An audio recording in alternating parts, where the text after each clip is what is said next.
Hi, everybody. Welcome to the Strength Club podcast. My name is Byron. I'm a starting strength coach here in the United Kingdom. And we're back with some form check videos for you. I know you're used to seeing Alex or you're used to seeing Chase, but we're going to cover them for a little bit. And I've asked a good friend of mine, Adam Martin from Atlanta, to join me on for the podcast today. So, Adam, hi. Thanks for coming on. I really appreciate this. Oh, it's my pleasure, Byron. It's always good to see you, my friend. All right, it's good to be here too. And you are all the way in Atlanta, Georgia. You're now looking at the starting strength gym over there. So you're in there. You had class this morning, I think already. Correct. Yeah, we've ran let's see, Byron, we've probably had 20 people come through get their training in on Labor Day. It's Labor Day here, and so holiday. Our clients tend to love training on a holiday. Traffic's light, and just makes for a great training day. Ah, nice. Yes. But before you had the gym, were you lifting at home when you started your own training? Yeah, when I began my journey with starting strength, Byron, I was like most people, I was training out of my garage Mhm. and was trying to identify my own form errors, and you know how difficult that can be. Um, things that probably that would have taken me, 10 minutes with a starting strength coach took me 8 weeks to work through. Yeah. And you know Yeah. how that is. That's the benefit of Yep. working with a coach, right? But I didn't have Yep. that luxury, right? There were no starting strength coaches in the Cincinnati area at the time. That's where I was Yeah. living. Yeah. So yeah, right out of my garage, my man. Yeah, and the first thing you know about it when you're lifting, and I think it's nice to hear a starting strength coach talk about something like that because they don't realize that we actually there was a point in our journey where we got stuck on something and we were not starting strength coaches. And Yes. for me, the one that gave me the fear was the squat because I realized I had this weight on my back, and again, I was training in a home gym. I still use my home gym to this day. I just had this sudden feeling like, okay, this is getting heavy now. It doesn't feel right. Like I need a set of eyes on this. I was kind of freaking out a little bit. The thing is, right, if I hadn't have done that, I don't think I would have stayed training. If I hadn't have had someone take a look at my form, in that apprehension, I could have seen me saying, you know what, I've done squatting now. I'm going to try something else. I could have seen it going that way. So I think it made a difference in my training. And sometimes when I think you do form checks online for people anyway. We're going to do some today for you guys who are tuning in. We're going to look at some videos of people we don't know that we've never been in a room with, but we have our regulars that we see all the time. Sometimes I'll just say to them, "That's looking fantastic, just great job," and that one line, just keeps everything on course, right? Yeah, that's exactly right. Byron, I know you agree with this. The majority of people that come to us and we're evaluating, it's rare that we see something we've never seen before, right? By this juncture, we've coached a whole lot of squats, a whole lot of presses, a whole lot of deadlifts, a whole lot of cleans. Only I was trying to think. Oh, So I okay. the, just recently, well, Uh-huh. it's been several months now. I had a guy come in and he did something I've never seen before. I want to hear He what it was. Yeah, so he went to rack the squat, and which I thought was, I really thought there was only one way to do it, but he was a great big guy, squatting like 135, and the bar's on his back. Well, as he walks into rack it, Byron, all of a sudden he drops his knees and then he pushes the weight up over his head, like in a push press, From and his re-racks. back? Yeah, from his back. So, you know, I said, by the time I could say anything, I tell our lifters a whole lot. Don't do things that surprise me, right? Like move within the framework that we can fix something on the next rep. It's when you move and there's something that just out of left field, right? We can't get ahead of that. I had no idea it was going to do that. But then we had to cover re-racking the bar, and needless to say, it wasn't by pushing the bar over the head. I mean, good for him that on day one he's essentially just throwing 135 pounds around over his head, No but problem at all. So the no thing you're problem. thinking, so after the initial trauma of seeing that, you're thinking, my God, he just did that after a set. What's his press going to be like, you Yeah, know? that's right. That's right. What's this guy? What could this guy's press be? But this guy did. He came to us. He already had some adversity. He was driving from an hour away, hour and 15 minutes, and an hour and 15 minutes away in Atlanta is Mhm. with traffic, and it can be untenable anyway. So he Yeah, yeah. wasn't able to really ever get his feet under him in training. He stayed with us a short time and then found out that the commute was just too long. So I think last I knew about him, he was training on his own and hopefully not re-racking the weight by throwing it over his head. Yeah, okay. Wow. I call those ones like my X-Files cases. You know, when you get a Yes. really interesting case, you're like, okay, well, I've never dealt with this before, so let's figure out how we're going to deal with this. And sometimes that's when I think there's when the science and the training that we've had is kind of meets the kind of the art of coaching. Yes. You know, that's when those two Yes. hemispheres come together, and at Well, that point, boom.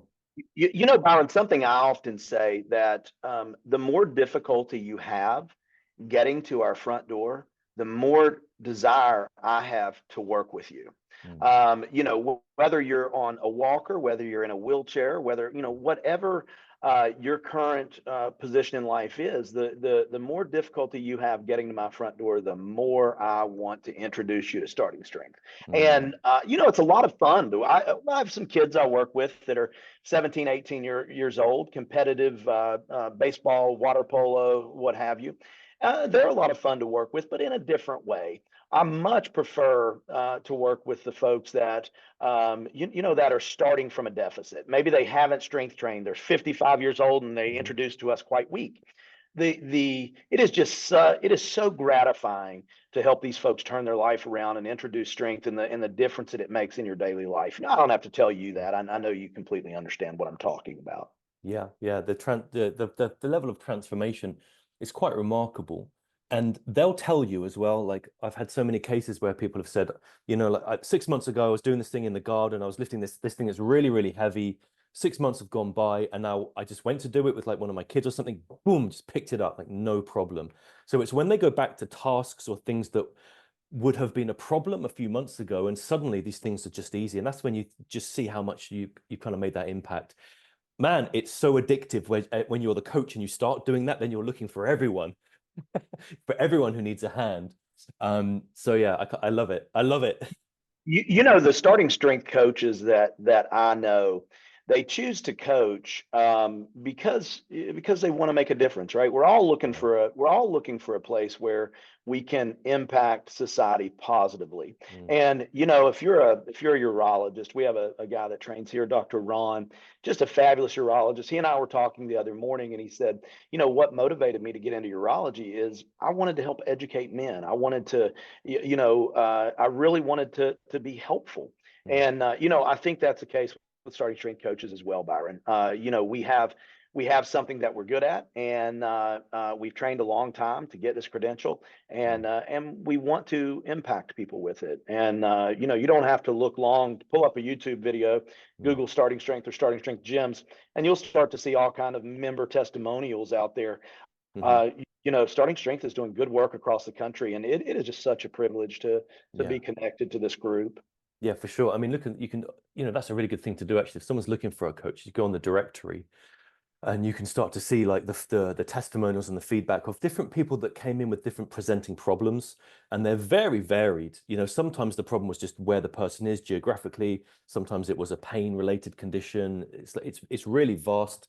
But you can get a feel for that on by looking through things like the directory. And most like of all the starting strength coaches, everyone's really friendly, everyone's really chatty, and so I think most people are like really approachable. I know we may not sound like it when you hear us coaching, because it's very autocratic. When we issue a cue, it sounds quite strict and quite direct. Sure, But sure, and it should, right? If we're doing it correctly. but I remember the reason that Adam is, I asked him to come on the podcast today is because I first met him when I went to Wichita Falls. A lot of people, when they meet us, they ask us how you become a starting strength coach. It's probably one of the most popular questions. So I was in Wichita Falls a couple of years ago, opting in, and you were there, and we were on the same platform together. And I remember from one of my squat sets, you were coaching me. And it's the first time, and you can't see how big you are in this video, but Adam's like, you're well over 6 foot and massive. And I just had this giant of a man sort of talking very quietly to me in your accent. I was like, I'm going to do exactly what he says on this squat. Yeah, I want to do it. Well, good. Well, thank you, Byron. I Do appreciate that exactly. very much. It's funny. It's so funny you talking about my accent. I'm Yeah. Appalachian. I was raised in West Virginia, and then I'm here with you and Mick. You and Mick both much more interesting voices than I have, for sure. Yeah, I hope the listeners and the followers of Strength Club enjoy enjoy this variety, because Yes. the thing I'm going to say, we will get into the videos in a second, but I realized that starting strength is almost a very Texan product. and Yes. its origins, and when you hear Rip talking and those very, very distinctive voices. And I suddenly realized when Mick, and I'll explain Mick in a second, but basically Mick looks after the starting strength app, and he's helping us out technically today, but he won't be on the video with us, but he's just helping us out behind the scenes. And when Mick asked me to say, Byron, could you please guest host this? And I was thinking, well, they're used to this. You turn into this video and you've got this powerful Texan accent, and I'm going to pop up and say, hello, everybody. Yeah. It's not very starting strength, you know? So I, I thought, right. I don't know. I think it's much more interesting. I think as soon as you start talking, people listen. They'll listen to you. And Let's where they test it may. out. Let's test it out. Let's try. Let's test it out. Okay, Mick, let's load up a video to have a look at then. So we're going to look at some of the videos together. Mick, do you want to tell us can you tell us, just tell me who it is that submitted this one, if you got the name on the email or the name of anything? Yep. Yeah, so this is Chad. He is 38 years old, 235 pounds body weight, working on NLP. That's a work set for 295. Any feedback appreciated. Okay. And he's asking, are his knees sliding forward too much? Okay. All right, let's have a look. All right, off we go then. Stance looks pretty good. Mm-hmm. I'm not sure about that floor he's standing on though. I don't like the look of that. Looks squidgy.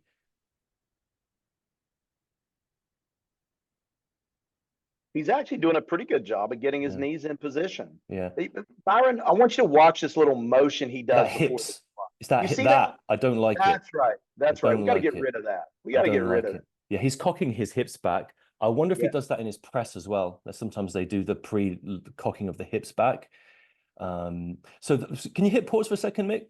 So just very quickly, you see the floor he's standing on. I've got something very similar at home now. I'm just going to say this now, is if that is absolutely solid, no problem. But if that's squidgy at all, sometimes you get those little floor tile mats and they're very soft and squidgy, I would actually use something different there. And I would put in, Rip's, I think, done a video or an article on how to put a platform in. And you can build like a really basic but good platform for your home gym, solid floor. Because I think everything else on the other side, you said, is concrete. I think it's like a garage. That looks to me, Byron, just to be a piece of horse stall mat, which is a common garage training surface. But this guy's obviously fine. Yeah, this guy's obviously training seriously, and he should just go ahead and build a platform out there, right? I mean, obviously he's taking his training pretty seriously. He's posting videos for form checks where he's doing a lot of things right there. So good on you, my friend. I see a lot of good things there. But as Byron and I talked, we want you to get rid of that little movement in your hips. It just doesn't need to be there. It's extraneous movement. We just don't want it. And see, the more if he's going to start pulling his hips back excessively, then as the hips go back, he's going to pull his knees back. So Chad, you're going to pull your knees back as your butt comes back, and then you may have to find that you have to move further forwards in the bottom there. So just watch out for that. I think there's a little bit of the knees bowing inwards, Adam, at the bottom. A little bit of knee valgus, maybe. Yeah. It's hard to see from this angle, but I'll tell you, watch his hips too, Byron. Yeah. We want to caution him about moving his hips back. To your point a moment ago, that's just going to load up his hamstrings more than need be. So we want to encourage him to shove his hips to the ceiling, not back, but up. Right? You see that, Byron? You see what I'm talking about? Yep. See his hips kind of going back. Yeah, just he's like just kind of pre-setting something. I think he's probably heard the cue butt back in his mind. And so this sometimes happens. I get a lifter coming into the gym and they've heard a specific thing said on the podcast and they really save it to their mind. And sometimes it's this overemphasis and then they start overdoing it or they preemptively do it. And this is a case of that preemptive butt back, I think. Yeah, absolutely. I agree. So that's his two big things from my perspective. His knees actually look pretty good. You can tell he's thinking about it. He's thinking about getting his knees forward. The two things we need to correct is this bit of unnecessary movement there that we've identified and driving his hips up and not back. Those are the two things that really stand out to me. How about you, Byron? Yeah, no, I'm on board with that. I'm definitely on board with that. Yeah, I definitely see that one with the pulling back of the hips there, right there. So I get straight on that right away. And what's his name, Byron? What did they say his name was? This is Chad. Chad. Yeah. So will somebody communicate? I'm assuming somebody will communicate back to Chad our feedback. Well, he's going to watch us do. Yeah, we send it. Yeah, I'll Good. send him an email and tell him that we'll put it online. Yep. Good. Chad, good on you for training. You're headed in the right direction. So fix those couple of little things, and then Byron and I will just we will just laud over your newly improved squats. I'm certain of it. Absolutely. All right. Okay, Mick, who do we have next? Okay. Now with those big plates, this is going to be a view issue in the setup because we're going to we'll struggle to see the start position here.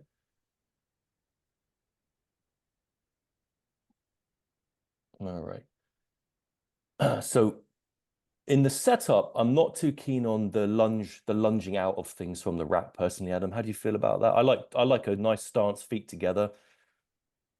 Yeah, same thing, Byron. I would absolutely say the same thing. He had some knees in that one. Did you see the knees Oh yeah, start yeah. So what we come into that? So there's the situation of we've got something we don't want, which is this lunging on rack, and now we have something that we would like to have that we don't have, which is the hips action. So with Michael, what he needs to do is to get comfortable with the idea that you can reach your hips forward to do that the way the hips action is taught in starting strength would be And ideal. you know, as you well know, and I believe Nick Delgadillo was the one that gave us the 1-2 cue. I teach it in the gym 1-2. And you know, in our teaching progression for this, we're going to cover down with him on how to appropriately move those hips to provide a little energy to the barbell. And you'll see that when the hips are coming, you'll see the bar just dip a little bit, and that's natural energy. So that's something he could certainly improve. Agreed with you 100%.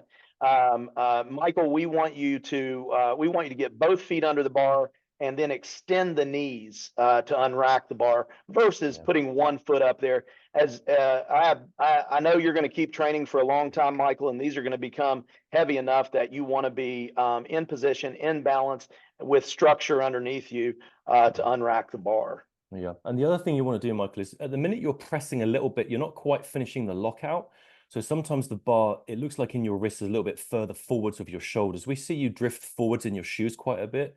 I think in a running shoe, that already puts you at a little bit of a disadvantage for strength training with barbells. You want to get yourself a good lifting shoe because anything that is squidgy in your shoe, it can really mess about with how you feel where you are in terms of balance and execution of the lift. So if you switch yourself over to a lifting shoe, which is a very good investment, and then going back to the movement, what you want to do is as you press up here, you want to work on getting your wrist directly over the shoulder. So it's going to feel like you're bringing your chest through a little bit more in an active shrug at the top, okay? Anytime the bar starts getting forward, it's hard to see me do it, but if the bar starts getting forwards, the more it's going to try to take you with it. And that's a big problem when it comes to pressing. The other thing that can go wrong is when people go the other direction, they push behind them, and then they know straight away when that one happens. So I think getting the right shoes and getting that lockout position, and there you can just do that with the empty barbell. You can just take a barbell out, put the camera side on, and just work on pressing straight up, and you'll see the wrist directly over the shoulder, and you'll feel that the thing is in balance. One thing I would say, if you have a problem with someone, in your experience, who's got let's say they do a lot of office work or they're on a laptop and they get a little tight here, sometimes, you know, they don't quite get to that lockout position straight away. What's your favorite stretch? If you have any favorite drills for getting that mobility in there at all? Is there anything you use? I'll tell you what I use. So sometimes we will use a dowel and press up and down the rack, and with the coach kind of just leaning slightly into the person's thoracic area, just kind of giving a little pressure on that thoracic area. And as you press the bar up, that'll stretch the shoulders under there. And, you know, certainly we're mindful of the limited range of motion. So just a little bit at a time is sufficient. You know, oftentimes, and I know you've seen this as well, Byron, oftentimes people will come to us so incredibly weak and detrained that they just aren't strong enough to really get the barbell in a good position over their head, even a light barbell. So as the shoulders get stronger, lo and behold, mobility improves, right? And then, so a lot of people think that, well, I don't have great mobility. Instead of lifting weights, I should be stretching. Well, it's quite likely that the reason you don't have great mobility is because you're weak. And we're trying to get you to move through a range of motion. So just simply making them stronger oftentimes helps to really work out that bar path. What are your thoughts on that? Yeah, I like the dowel tip. I like that a lot, especially with the kind of racks you've got in the starting strength gyms. You've got that very tall rack that you can really get up against as well, yes. which I don't have in the gym that I coach at. So that's definitely an advantage. But I suppose you could do it from a seated position. Is that possible? You could maybe do it from sure. Yeah. Absolutely, you could. Yeah. You would just need to provide that little bit of feedback in the thoracic area to kind of just a little push there. Gently, I wouldn't even say push, gently nudge, right? We're just gently nudging them. And I've worked with folks of all ages, right? 70s, 80s, 90s. And this is something that we have seen success with repetitively. And there's a video out there of Andrew Lewis and I pressing against the rack somewhere. And but if you look it up on the website, it's startingstrength.com. It's there. The other one that I would do with someone like Michael, if someone's kind of young and doesn't have like any kind of shoulder pathology, is just to go to the chin-up bar and just take a double overhand grip and just let the weight hang down, because that will automatically put you into the lockout position for the press. It takes you straight to it, and it helps you normalize what that's going to feel like. You don't need to drift and dangle off the ground. You can keep your feet on the ground, but just opening out like that, I found that very useful as well. But I'm going to steal your dowel idea straight away. Well, and that's by all means. And something you will see a lot of times, people pressing when they have really tight shoulders in the top of that press, you'll see their chin start to come down. Do you see that? They'll start to press up, and the higher they press up, the more their chin comes down. And that's just from a lack of mobility in those shoulders. But as I said before, maybe when they first begin pressing, they're not perhaps pressing completely a lockout, but very short time, within a couple of weeks. Typically, we can get folks moving pretty well. There's something else that we should share with Michael.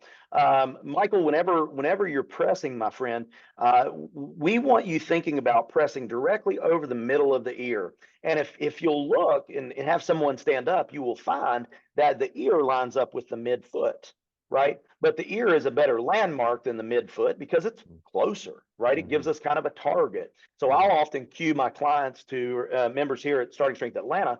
I'll often cue them to press over the middle of their ear, press over. Humans are interior creatures, and people want to do everything out here in front of them, right? They don't realize that we have a whole lot of muscle mass back here. And we want to employ that. We want to use it. But that's why so many people that are exercising in Globo gyms, it's why they train their chest and their quadriceps. It's the muscles they can see in the mirror. That's right. It's what you can see in the mirror. But the body's three-dimensional, right? Right. So Michael, going back to Michael again, I would rewatch the video on YouTube for Starting Strength where they do the tuitional and learn how to do the hips action, because I think it would really be good for him to get the hips going. In the process of learning that little knee bend that you identified, Adam, that he had, it will clear that up as well, because he's going to learn the importance of keeping tension in the abs and keeping tension in the legs as well, and keeping that tight. Squeeze those thighs, Michael. Squeeze your thighs. That's what we would be telling you if you were in the gym, wouldn't we, Byron? Yes. Yes, tight legs, squeeze the legs. All right, have we covered everything for Michael? I think that's a good. I think so. Those are his big things. Michael would always be interested in looking at one of your videos after you've put to use the advice we gave you. Squeeze those thighs. Learn to use the hips. We call that the press 2.0 at Starting Strength. There's plenty of information out there on that.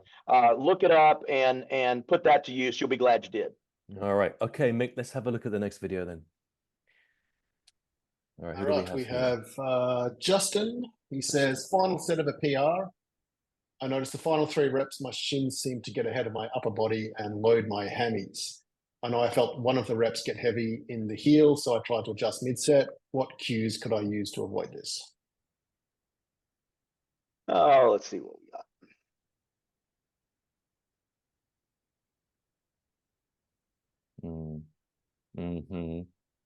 Stance is a little wide. First thing, what do you think, Byron? I'm very concerned about he's rounded in the thoracic. His elbows are very up, and he's got that kind of drooping head thing going on. So there's a little bit of tightness that I felt like he may not have there. You see, he's unlocked. You see it? He's very sort of, he's not standing up tall here. Yeah, so what we see here is a squat that, this would be a common squat that you would see in, a lot of non-starting strength gyms.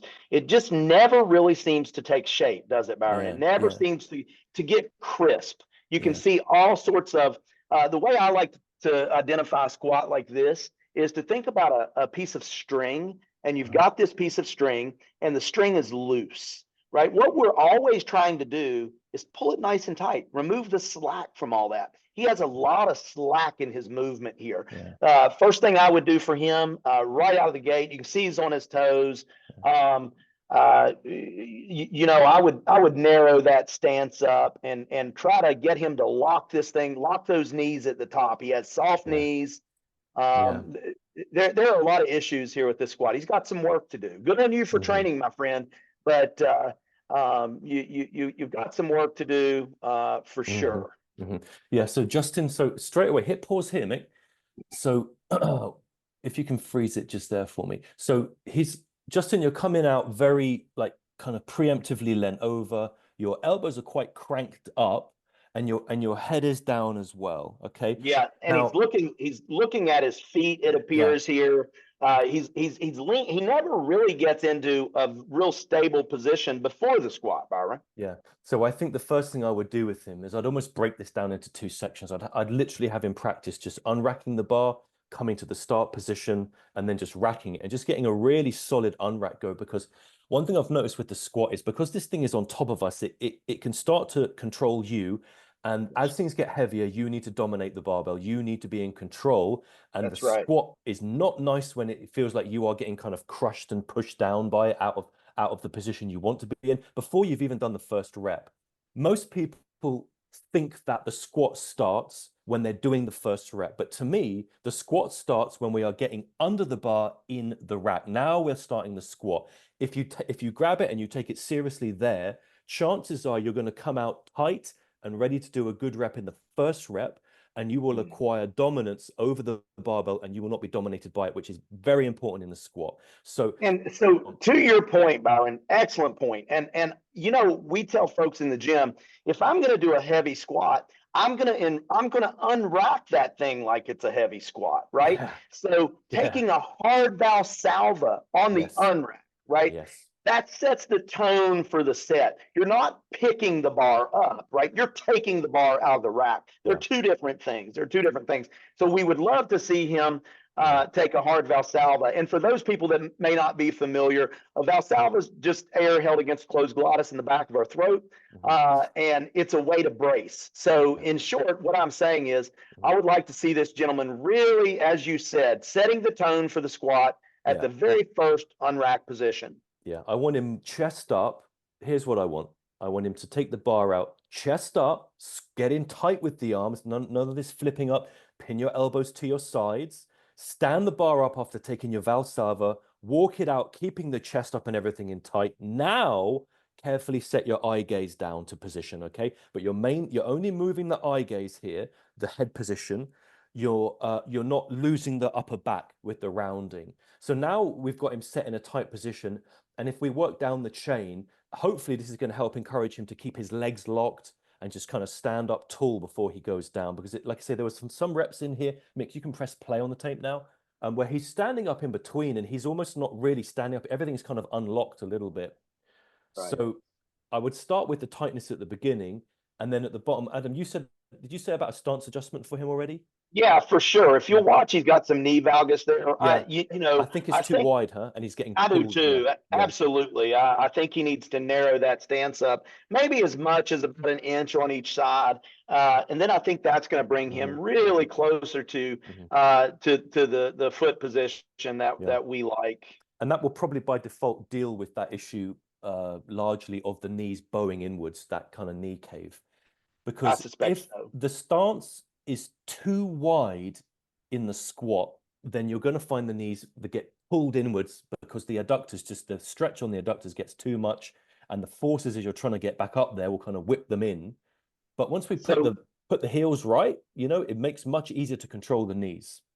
Yes, absolutely. So that's a lot for this gentleman right away. So in summation, I think if he'll just unrack that thing with a little more discipline, stand up tall, and execute the squat, I would recommend at this juncture. And you know, we are the reason people hire us are to make them stronger.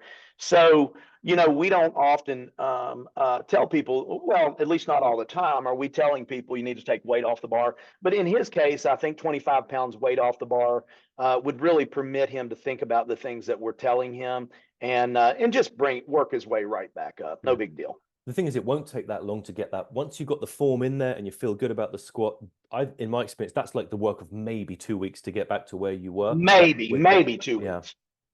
Yeah, so that's a quick fix on that one. I think on that restoration of those numbers on the bar. All right, that's Justin handled then. All right, feeling good about it. I hope people are embracing the accent. You know what, Adam? Well, I hope so too, because inevitably there'll probably be some comments left about my Appalachian dialect, and you know that's okay. I don't think it's going anywhere at this point, Byron. All right, okay, all right, Mick. Let's have the next video. Okay, who do we have here then?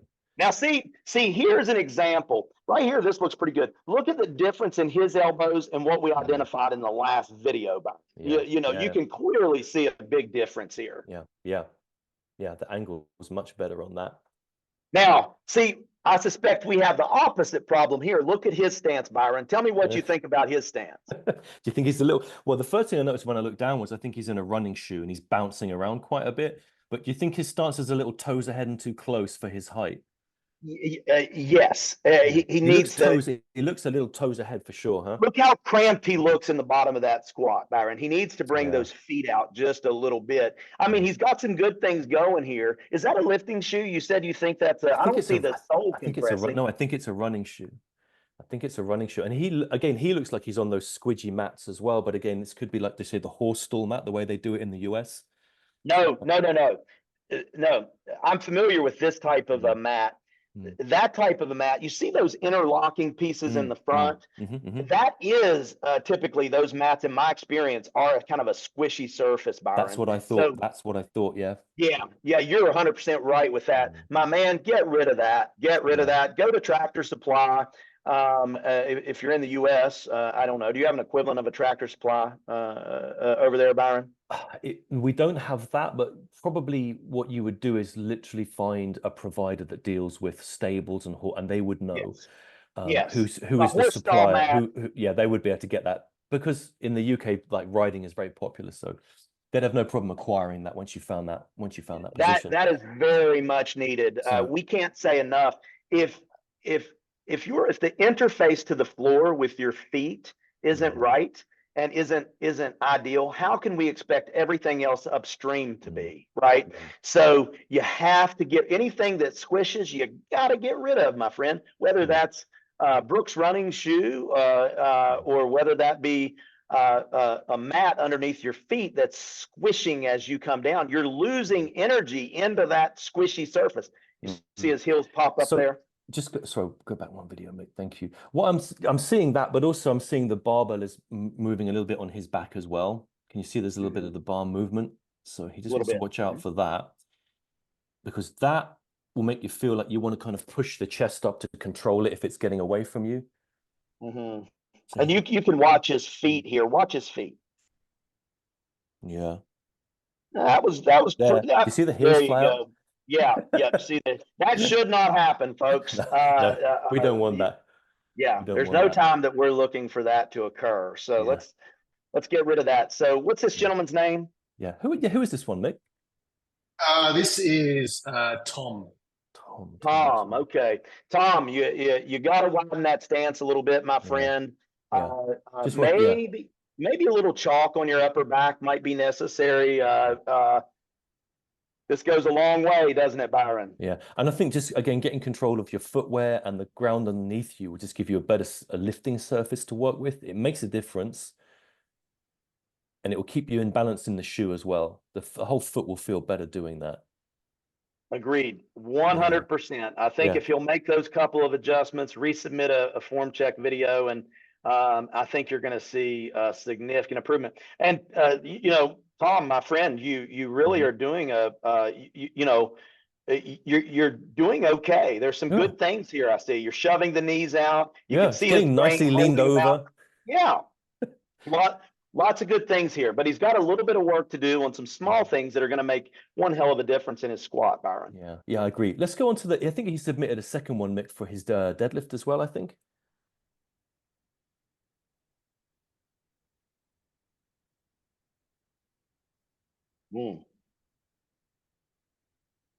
So I'll preface this video by saying that he's trying to set the weight down as quietly as possible so he doesn't wake up his baby.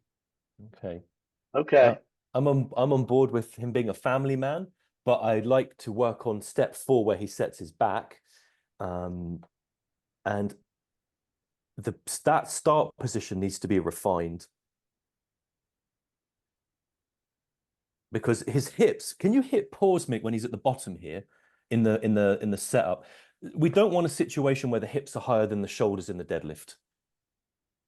Well, if you'll run downstream of that, Byron, look, his shins are almost vertical as he begins his pull. You see that? Yeah, and where do you think the bar is in relation to midfoot? Right, it's behind the midfoot. Exactly. Right? So Absolutely. This is one of those ones that I don't think people spot, Adam, because the thing with starting strength is many times when you see people in gyms that are not doing starting strength, the bar is further away from midfoot towards the toes, right? It's normally always away, and we have to get them closer to the bar.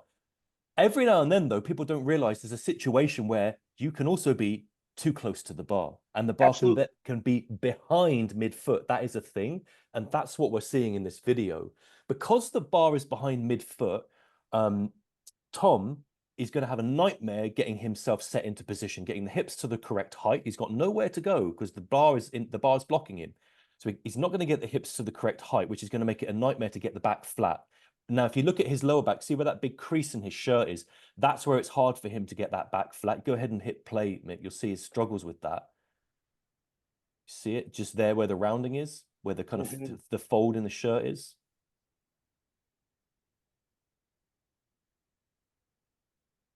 So, and there's something else here too that he really needs to think about, and that is we just did somebody say we, but at starting strength, putting the bar down is equally important to picking the barbell up. The more inefficient you are with that, the more adjustment has to take place in the bottom. And once again, it's just extraneous movement that doesn't need to be there. So, he needs to really, you'll see his knees bend prematurely, Byron, watch, and they kind of become ski ramps. Watch, see those ski ramps? Yeah. We'd like to keep those back, send the hips back and bend the knees when the bar crosses the knees. Yeah. There is a little efficiency thing. I think this is a byproduct because he knows he's got a child in the room or on a device, so he's trying to put it down so quietly. That's why I think he's gently pinning the bar to the legs as it comes down, just so he can gingerly put it down. Well, listen, Tom, deadlifts are a way of life, and this kid just learned this now. At however old the child is. And also, actually, Adam, you make a very good point. How many times is that kid waking him up? Surely this is time for like a little return payback, huh? Well, yeah, absolutely. Just say, I can't sleep, Dad. Well, tough, kid. I'm doing my deadlifts, right? So do your deadlifts, wake the kids up, put that bar down with, let gravity really give you a hand there. Okay. These are still relatively light too, right? Yeah, those are still relatively light. I think so. So I think the thing, Tom, the thing for him to do is to just double check where he thinks midfoot is. One of the ways you can do it is in the room, it's very easy to just move the lifter around, but doing it remotely, sometimes what I'll do is I'll have a lifter stand up, they'll come to step number 1. And what I'll have them do is actually just walk all the way forwards until they actually feel the bar and the shins together. And then I'll say, now just shuffle back an inch. So if they're getting very used to this idea that the bar's kind of behind midfoot and on the shins, it just puts a little bit of separation. So when they look down, when they look down over the barbell, over the shoe, they can see that it is not on the shins, and it should be about an inch or so away from the shin. Don't really look at the shin though, just look at the shoe and find a landmark over the shoe. And it's the middle of the arch of the foot. So it's normally about in most shoes where the kind of knot of the shoelaces is, or just in front of where you tie the knot, would you say, Adam? Or whether if you've got a lifting strap on a shoe, you'll see it close to that landmark? Yeah, so a lifting shoe will always have The will all metatarsal, yeah, the yeah, strap. we'll always have a metatarsal strap, and that Yeah. metatarsal strap's a pretty good indicator most of the time that Yeah. when you look down, that's about where the barbell should be. Now, something we should caution people is a lot of times people will try to look straight down. Maybe they have a little bit more belly in the front than they would like. So folks, be mindful that when you look down, your shins are going to go back. So they're going to play, your shins are going to play this game of cat and mouse with you. So we often talk about the importance of a side eye, just kind of looking out of the side of your eye at your foot position as it relates to the barbell position. So I would encourage him to do that. But very first thing that I would say that would really clean that up for him is just become more familiar with our 5-step setup. And, you know, I'd really like to see him embrace that 5-step setup, start with his shins an inch from the bar. And folks, this is going to work for people, whether you wear a size 4 shoe or whether you wear a size 16 shoe. We find that this setup works for about everybody. You know, to get the barbell where we like it and get you into a good pulling position. Yeah, I agree. Yeah, once he's gone through the 5 steps, I think cleaning up step 1 is going to make life much better for him. What I tell you, another tip I could maybe give, once he's dealt with the 5 steps and he's happy there, sometimes what I'll do, Adam, in the gym is if someone's having a problem with targeting the bar down, you know, say about that targeting issue of where we want to get the bar down, I would say that sometimes I'll take a piece of tape and just mark the floor. And so now as he puts the bar down, he's actually got a target to aim for. You can see, you don't look directly at it, but you'll see it in your peripheral vision. Now he knows if the bar's on point there and he hasn't moved his feet, it has to be in the right start position. After a bit of practice with that, you don't need the tape anymore, you know, or if you're in a gym where you've got like a line on the floor, sometimes with the tiles, you've got like a line that you can put it on. I don't know if that makes sense. You won't have that on the platforms in the Atlanta gym. No, we don't, but I mean, we can put a piece of tape here, right? If you know, if we had somebody deadlifting, we thought it helpful. Absolutely, no problem with that. You know, something we have in our starting strength gym, something we have the luxury of, and that's time, because you know we typically have somebody, they come into us on 3 times Monday, a week. 3 times a week. So in very short order, we're able to clean up their lifts really well. Now, one thing for all the guys out there that you know, I find it necessary to educate you on is what an inch really is, because men have a skewed idea of what an inch is, right? Well, maybe. Maybe. This is an inch, guys. This is an inch. This is not an inch, but this is an inch. So when we say stand 1 inch from the bar, that's what we mean, right? So throw your ruler at home in the trash. It's no good. This thing is off. This is an inch, folks. I think that handles Tom's form check. All right, you happy, Adam? Should we go to the next one? Let's do it, my friend. All right, Mick. Okay, who we got next? Who we have here? We have Mark. They're back okay. after a long layoff. So, Mark, we got to get you in some lifting shoes, my friend. Yeah, straight away.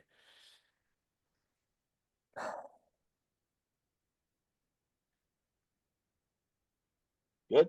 First thing I'm noticing here very, very quickly is the head. We often talk about head in a bucket.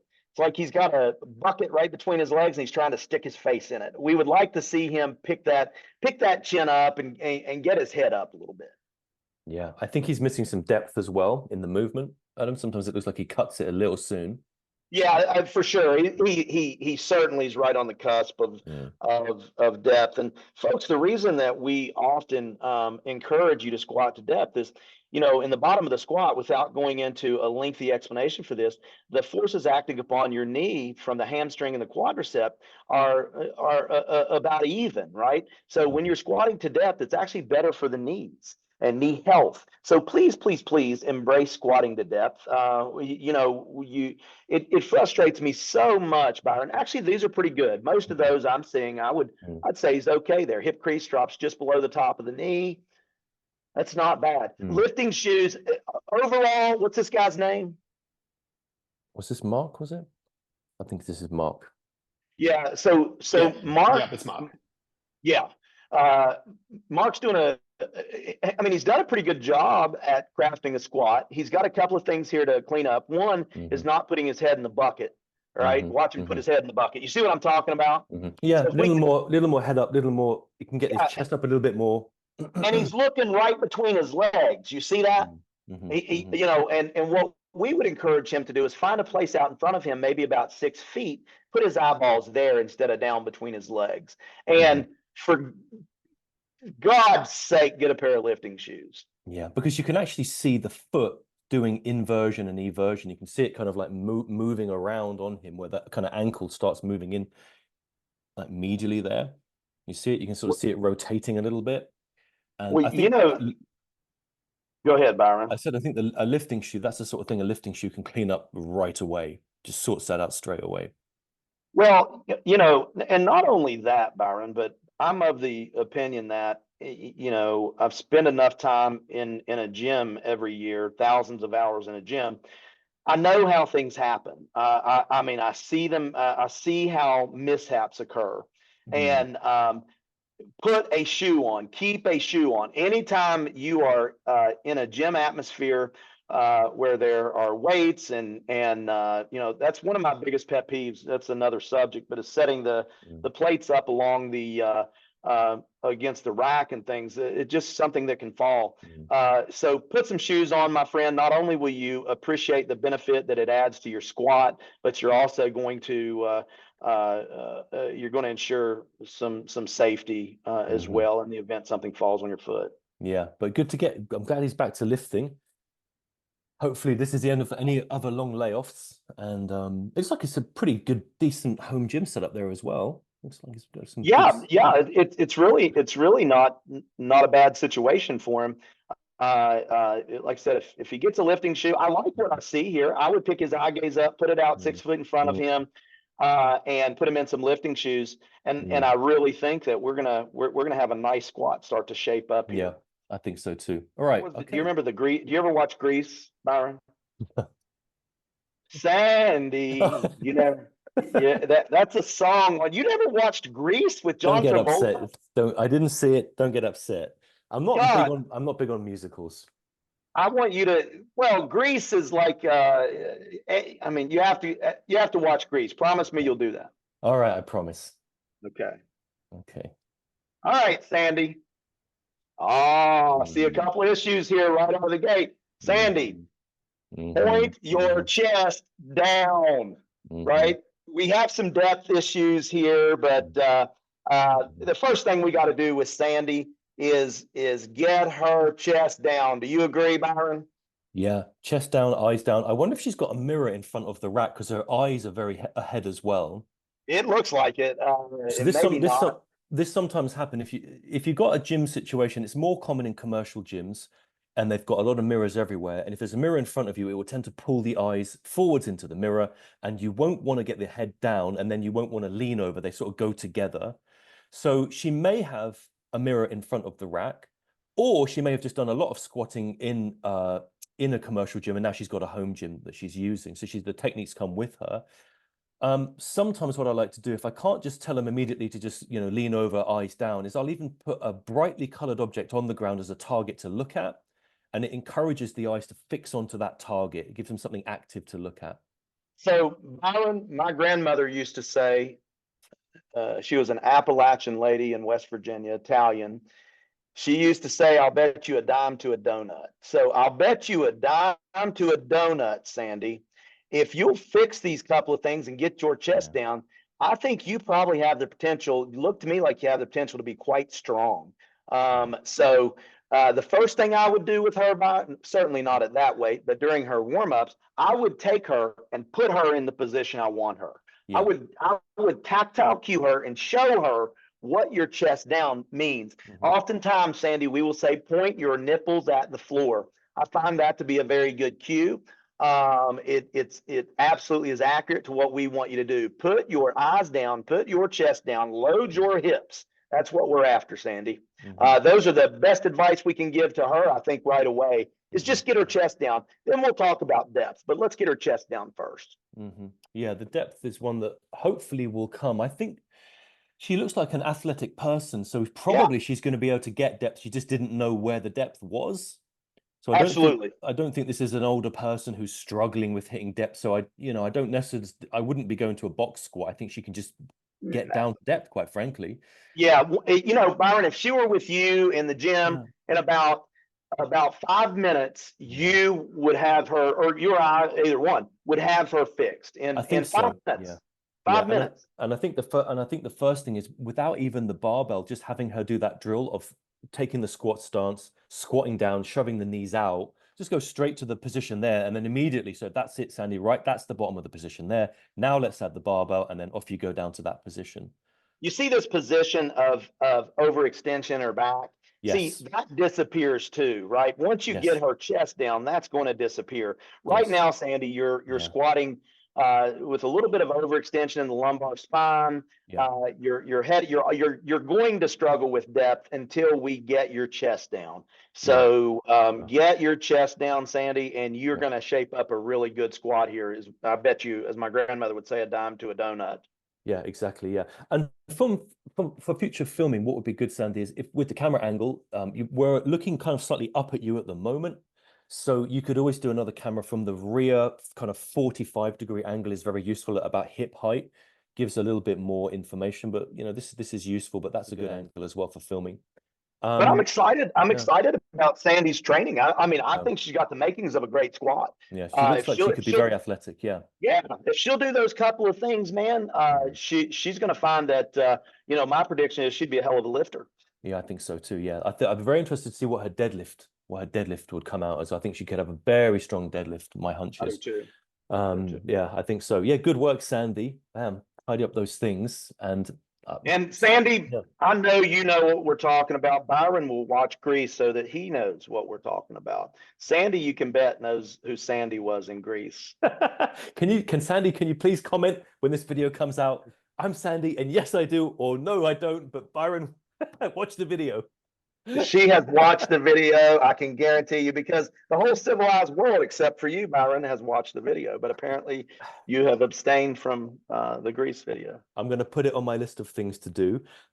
Speaking of which, if I can just very quickly mention for anyone tuning in, if you're looking for starting strength camps, head over to startingstrength.com, and all the events that are going on are listed there. I've got a couple coming up, one that's never been done before, which is in Auckland, New Zealand. I'm going over to New Zealand to do a camp in Auckland in November the 2nd.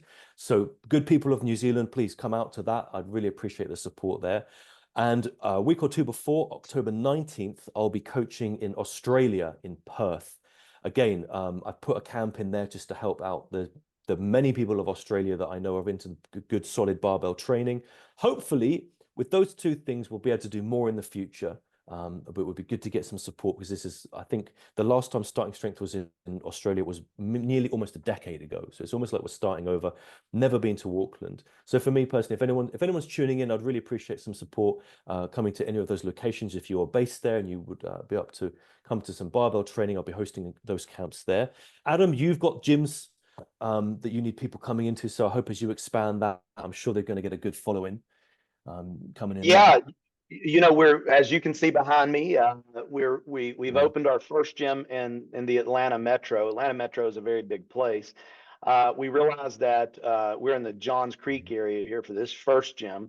We realized that Atlanta is such a sprawling metro that it's not attainable for some folks maybe that live on the other side of the city. But please be patient and stay tuned to our social media. We're going to be opening a second location. My business partner, Jacob Mulvey, and I were just talking about, he was down this past weekend. And, we are certainly coming to Buckhead in the very near future. East Cobb, for those folks that are familiar with the Atlanta metro market, we'll be there soon. So we're opening these gyms. We plan to open 5 in as quickly as we can get them open. So we know that there's folks in Atlanta that need to be in the gym, and a lot of people that are going to be benefited by starting strength that don't even know our name yet. So that's so exciting. Fantastic stuff, man. I wish you really well for that. And thank you. This was fun. I'm glad we did this, Adam. Yeah, this was a good shout. If people want to find you on Instagram, if they want to see you do your lifting and your training, have you got a space there? I do. I do. I'm on Instagram, and let me look here, make sure I give it to them correctly.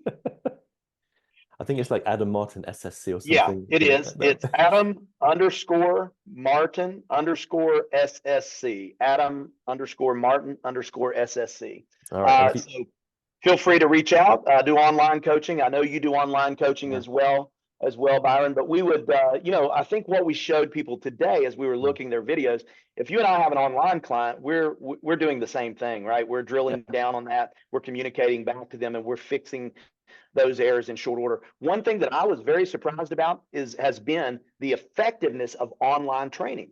It's quite effective. It's what I use. It's great. It's a great medium.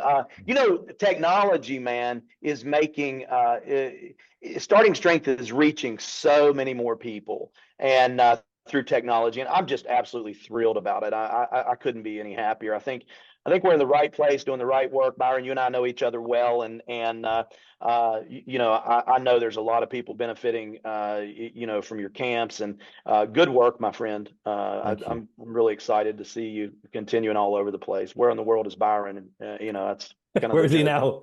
Yeah, where is he now? I know. This weekend. It's going to be Dublin and Belfast, so I'll be heading over to there. But if anyone wants to see what I'm up to, see the camps and what I'm posting, or the coaching, or it's just me doing my own lifting as well, because obviously coaches we like to lift as well. I'm at Strength Revolution Coaching, Revolution REV, Strength Revolution Coaching on Instagram, and my website strengthrevolution.org. So yeah, by all means, anyone wants to reach out, say hi there. You'd be very welcome. Anyone, any time of any lifting ability level is always welcome to come to a camp that I'm hosting, and I try to do them in as many different locations as possible. And Adam, I think I'm going to see you probably next year for the next conference, man. Or I'll see you at some point, or we'll go and audit. Hey, listen, let's find a place that needs a starting strength camp, and let's you and I set one up together. I'll travel. Sounds good to me. Let's find a place that maybe a camp hasn't been held in some time, and bring starting strength to folks' backyards, right? All right. Well, for those of you joining us on Strength Club Podcast, if you have a request about where you'd like a camp, then there's not a starting strength presence there. Now's your opportunity. Okay. Adam's just put that out there. So let's do it. Let's do it. But thanks very much, everyone, for tuning in and joining us on Strength Club Podcast. We hope to see you again in the future. Keep in touch on the app. Drop us a line if you need our help. And don't forget, submit your videos if you get stuck. We're here to help you out. Take care. All the best, and bye for now.